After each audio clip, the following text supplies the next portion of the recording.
जय गुरुदेव। हम गायत्री साधना से अनेकों परिजनों की सिद्धि कर सकते हैं। गायत्री मंत्र सर्वोपरि मंत्र है, इससे बड़ा और कोई मंत्र नहीं है। जो काम संसार के किसी अन्य मंत्र से नहीं हो सकता है, वह निश्चित रूप से गायत्री द्वारा हो सकता है। दक्षिण मार्गी योग साधक वेदोक्त पद्धति से जिन कार्यों के लिए अन्य किसी मंत्र से सफलता प्राप्त करते हैं, वे सब प्रयोजन गायत्री से पूरे हो सकते हैं। इसी प्रकार वाम मार्गी तांत्रिक जो कार्य तंत्र प्रणाली से किसी मंत्र के आधार पर करते हैं, वह भी गायत्री द्वारा किए जा सकते हैं। यह एक प्रचंड शक्ति है, जिसे जिधर भी लगा दिया जाए उधर ही चमत्कारी सफलता मिलेगी। अन्य कर्मों के लिए सकाम प्रयोजनों के लिए अनुष्ठान करना आवश्यक होता है।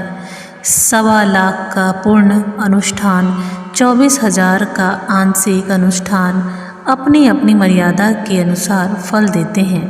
जितना गुड़ डालो उतना ही मीठा वाली कहावत उस क्षेत्र में भी चरितार्थ होती है। साधना और तपश्चर्या द्वारा जो आत्मबल संग्रह किया गया है, उसे जिस काम में भी खर्च किया जाएगा, उसका प्रतिफल अवश्य मिलेगा। बंदूक उतनी ही उपयोग सिद्ध होगी जितने बढ़िया और जितने अधिक कारतूस होंगे। गायत्री की प्रयोग विधि एक प्रकार की आध्यात्मिक बंदूक है।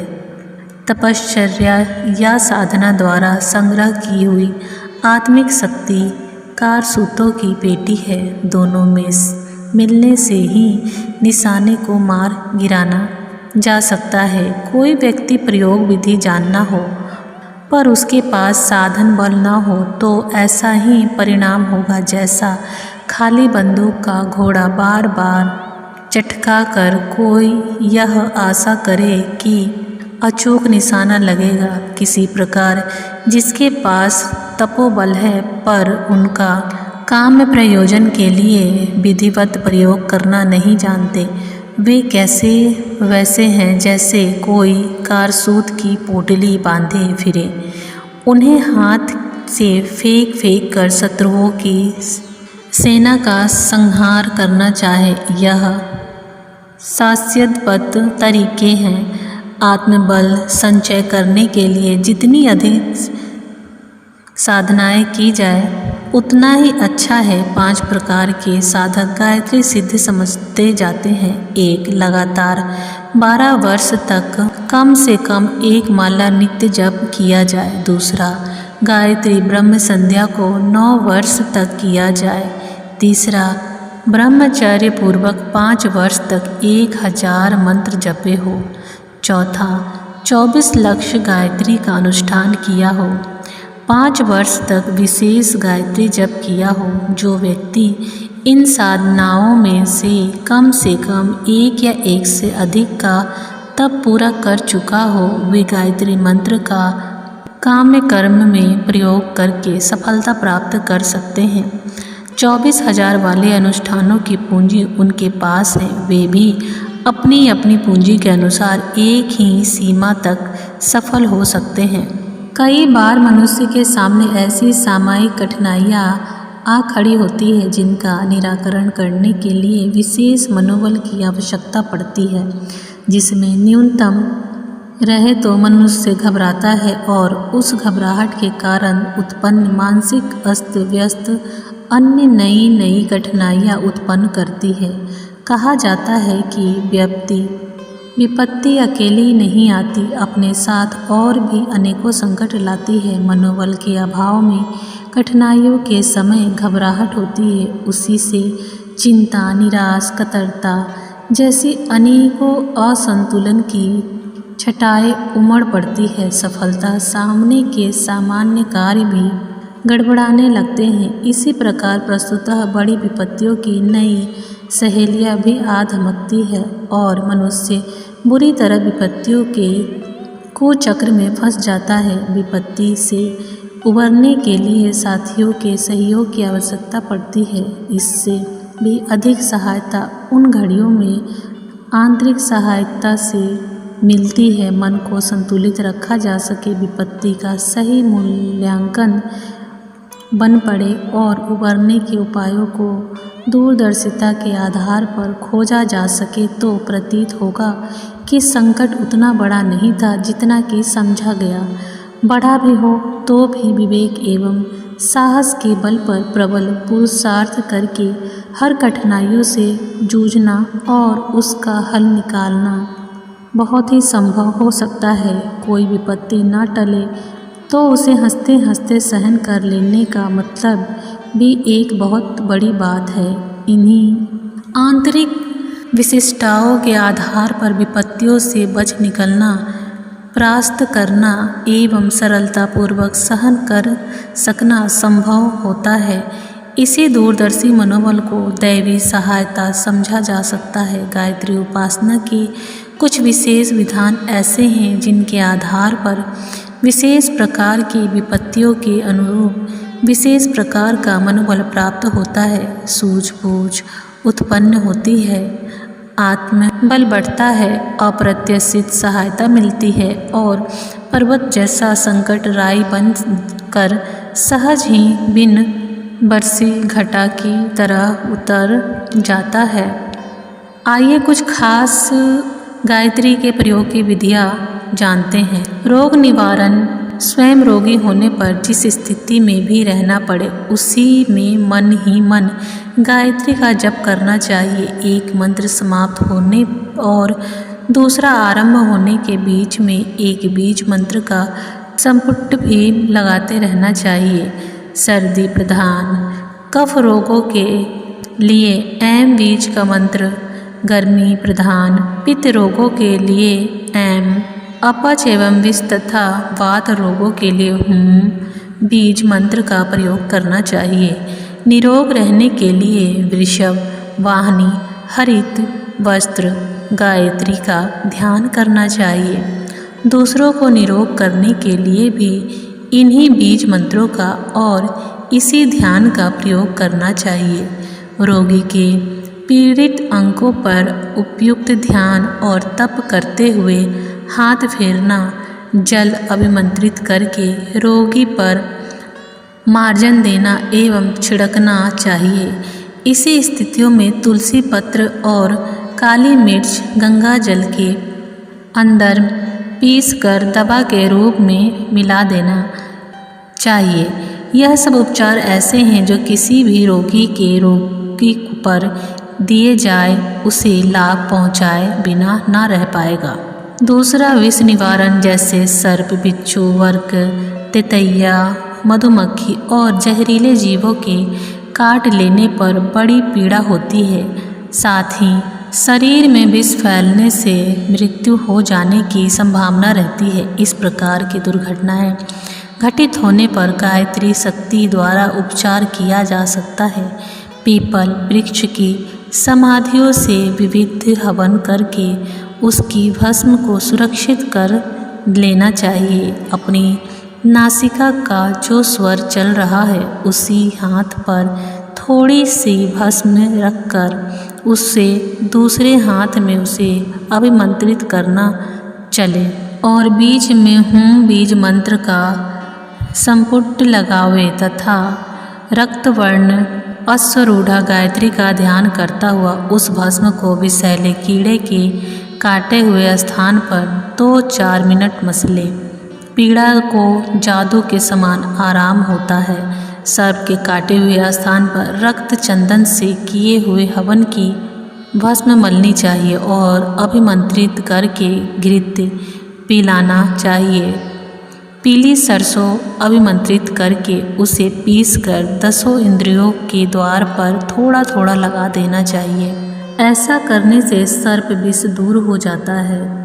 तीसरा, बुद्धि वृद्धि। गायत्री प्रधानता बुद्धि को शुद्ध प्रकार और समूलतः करने वाला मंत्र है। मंद बुद्धि, स्मरण शक्ति की कमी वाले रोग इससे विशेष रूप से लाभ उठा सकते हैं। जो बालक अनुत्तीर्ण हो जाते हैं, पाठ ठीक प्रकार याद नहीं कर पाते, उनके लिए निम्नलिखित उपासना बड़ी उपयोगी है। सूर्योदय के समय की प्रथम किरणें पानी से भीगे हुए मस्तक पर लपेट दें। पूर्व की ओर मुख करके अधखुले नेत्रों से सूर्य का दर्शन करते हुए आरंभ में 3 बार ओम का उच्चारण करते हुए गायत्री का जप करें। कम से कम एक माला 108 मंत्र अवश्य जपने चाहिए। पीछे दोनों हाथों की हथेली वाला भाग सूर्य की ओर इस प्रकार करें मानो आग पर ताप रहे हैं। इस स्थिति में 12 मंत्र जप कर हथेलियों को आपस में रगड़ना चाहिए और उन उष्ण हाथों को मुख, नेत्र, नासिका, ग्रीवा, कर्ण, मस्तक आदि समस्त शिरोभागों पर फिराना चाहिए। चौथा, राजकीय सफलता किसी सरकारी कार्य, मुकदमा, राज्य स्वीकृति, नियुक्ति आदि में सफलता प्राप्त करने के लिए गायत्री का उपयोग किया जाना चाहिए। जिस समय अधिकारी के सन्मुख उपस्थिति होना हो अथवा कोई आवेदन पत्र लिखना हो, उस समय यह देखना चाहिए कि कौन सा स्वर चल रहा है। यदि दाहिनी स्वर चल रहा हो तो पीत वर्ण ज्योति का मस्तिष्क में ध्यान करना चाहिए और यदि बायां स्वर चल रहा हो तो हरे रंग के प्रकार का ध्यान करना चाहिए। मंत्र में सप्त व्याप्तियाँ लगाते हुए ओम भूर्भुवः स्वः तपः जनः महा सत्यम 12 मंत्रों का मन ही मन जप करना चाहिए। दृष्टि उस स्थान के अंगूठे के नाखून पर रखनी चाहिए जिसका स्वर चल रहा हो।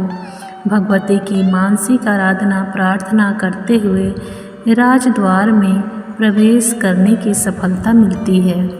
5वां, दरिद्रता का नाश। दरिद्रता, हानि, ऋण, बेकारी, साधनहीनता, वस्तुओं का अभाव, कम आमदनी, बढ़ा हुआ खर्च, कोई रुका हुआ आवश्यक कार्य आदि की अर्थ चिंता में मुक्ति दिलाने में गायत्री साधना बड़ी सहायक सिद्धि होती है। इसमें ऐसी मनोवृत्ति तैयार हो जाती है जो वर्तमान अर्थ चक्र से निकालकर साधक को संतोषजनक स्थिति पर पहुंचा देते हैं। दारिद्रता नाश के लिए गायत्री की श्री शक्ति की उपासना करनी चाहिए। मंत्र के अंत में 3 बार श्री बीज का संपुट लगाना चाहिए। साधारण काल के लिए पीत वस्त्र, पीले पुष्प, पीला यज्ञोपीत, पीला तिलक, पीला आसन का उपयोग करना चाहिए। शरीर पर शुक्रवार को हल्दी मिले हुए तेल की मालिश करनी चाहिए और रविवार को उपवास करना चाहिए। पीत वर्ण लक्ष्मी का प्रतीक है। भोजन में भी पीली चीज़ें प्रधान रूप से लेनी चाहिए। इस प्रकार की साधना से धन की वृद्धि और दारिद्रता का नाश होता है। सुसंतति की प्राप्ति। यह है 6ठा, जिसके स्थान पे या उनके यहाँ संतान नहीं होती है या होकर मर जाती है, रोगी रहती है, गर्भपात हो जाते हैं, केवल कन्याएं होती हैं, तो इन कारणों से माता पिता को दुखी रहना स्वाभाविक है। इस प्रकार के दुखों से भगवती की कृपा द्वारा छुटकारा मिल सकता है। इस प्रकार की साधना से स्त्री पुरुष दोनों ही सम्मिलित हो सके तो बहुत ही अच्छा पक्ष के द्वार ही पूरा भार कंधे पर लिए जाने से आंशिक सफलता ही मिलती है। प्रातःकाल नित्य कर्म से निवृत्त होकर पूर्वामुख होकर साधना पर बैठे, नेत्र बंद करके श्वेत वस्त्र भूषण अलंकृत किशोर आयु वाली कमल पुष्प हाथ में लिए गायत्री का ध्यान करें। यम बीज के 3 संपुट लगाकर गायत्री का जप चंदन की माला पर करें। नासिका से सांस खींचते हुए पेडू तल के से ले जानी चाहिए। पेडू को जितना वायु से भरा जा सके भरना चाहिए। फिर श्वास रोककर या यम बीज संपुटित गायत्री का कम से कम अधिक से अधिक 3 बार जप करना चाहिए। फिर धीरे धीरे श्वास का निकाल देना चाहिए। इस प्रकार पेडू में गायत्री शक्ति का आकर्षण और धारण करने वाला यह प्राणायाम 10 बार करना चाहिए।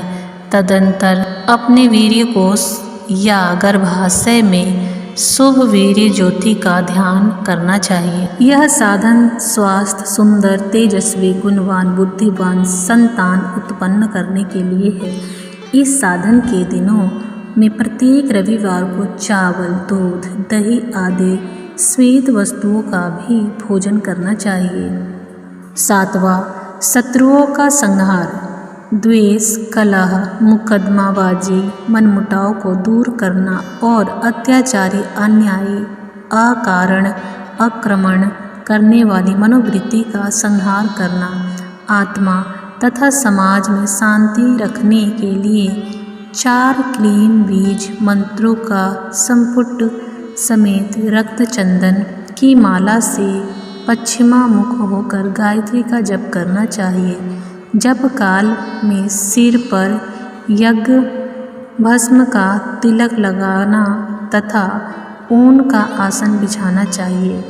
लाल वस्त्र पहने, सिंहारूढ़ खंड हस्ता, विकराल बदना, दुर्गा वेशधारी गायत्री का ध्यान करना चाहिए।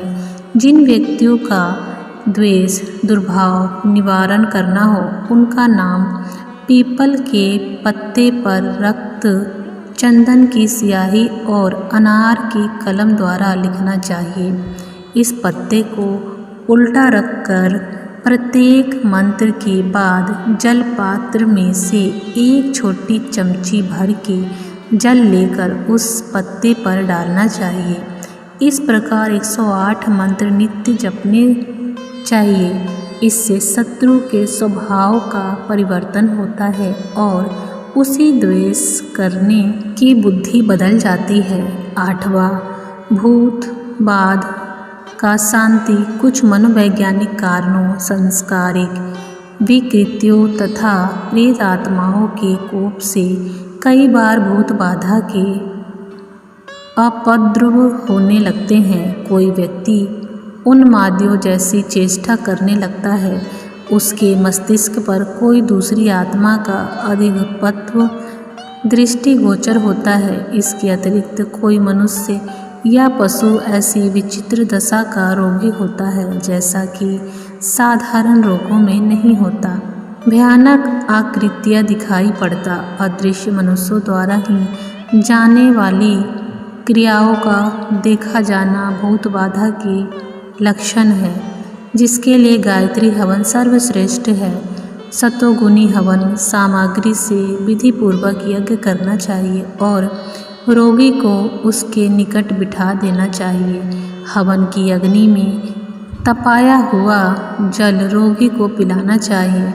बुझी हुई यज्ञ भस्म सुरक्षित रख देनी चाहिए। किसी रोगी को अचानक भूत बाधा हो तो उस यज्ञ भस्म करके हृदय, ग्रीवा, मस्तक, नेत्र, कर्ण, मुख, नासिका आदि पर लगाना चाहिए। 9वां, दूसरों का प्रभावित करना। जो व्यक्ति अपने प्रतिकूल है उन्हें अनुकूल बनाने के लिए अपेक्षा करने वालों में प्रेम उत्पन्न करने के लिए गायत्री द्वारा आकर्षण की जा सकती है। वशीकरण तो घोर तांत्रिक क्रियाओं द्वारा ही होता है, पर चुंबकीय आकर्षण जिससे किसी व्यक्ति का मन अपनी ओर सद्भावना पूर्वक आकर्षित हो, गायत्री की दक्षिण मार्गी इस योग साधना से हो सकता है।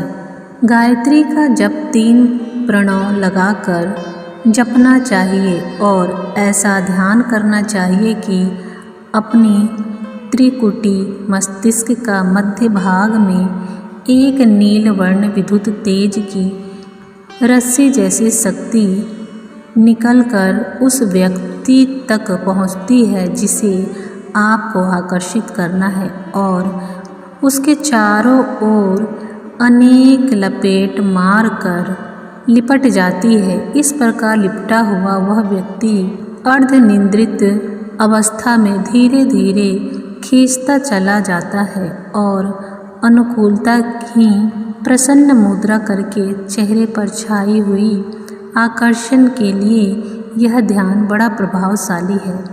किसी के मन में मस्तिष्क में उसके अनुचित विचार हटाकर उचित विचार भरने हों तो ऐसा करना चाहिए कि शांत चित्त होकर उस व्यक्ति को अखिल नील आकाश में अकेला सोता हुआ ध्यान करें और भावना करें कि उसके कुविचारों को हटाकर आप उसके मन में सद्विचार भर रहे हैं।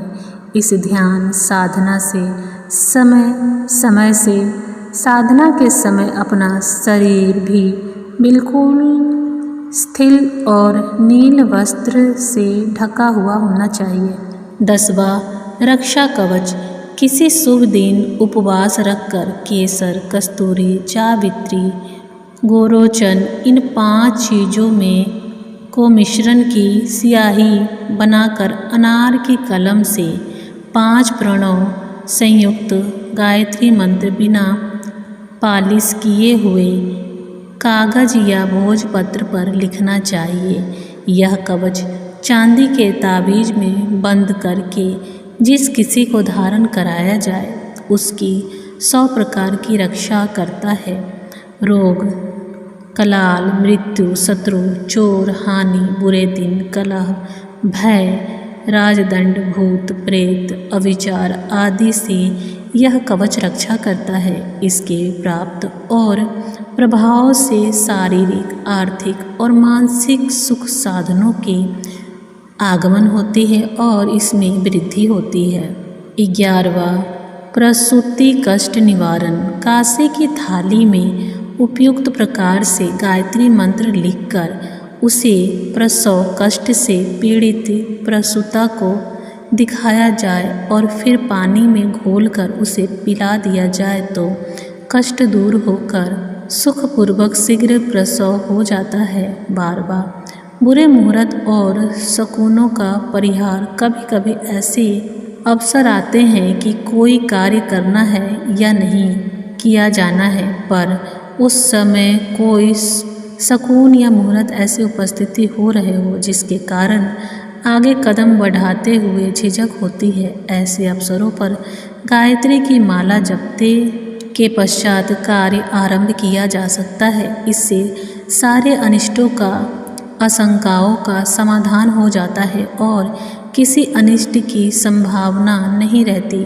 विवाह न बनना हो या विधि वर्ग न मिलते हो, विवाह मुहूर्त में सूर्य, बृहस्पति, चंद्रमा आदि की बाधा हो तो 24,000 जप का 9 दिन वाला लघु अनुष्ठान करके विवाह कर देना चाहिए। ऐसे विवाह के से किसी प्रकार का अनिष्ट होने की कोई संभावना नहीं होती है।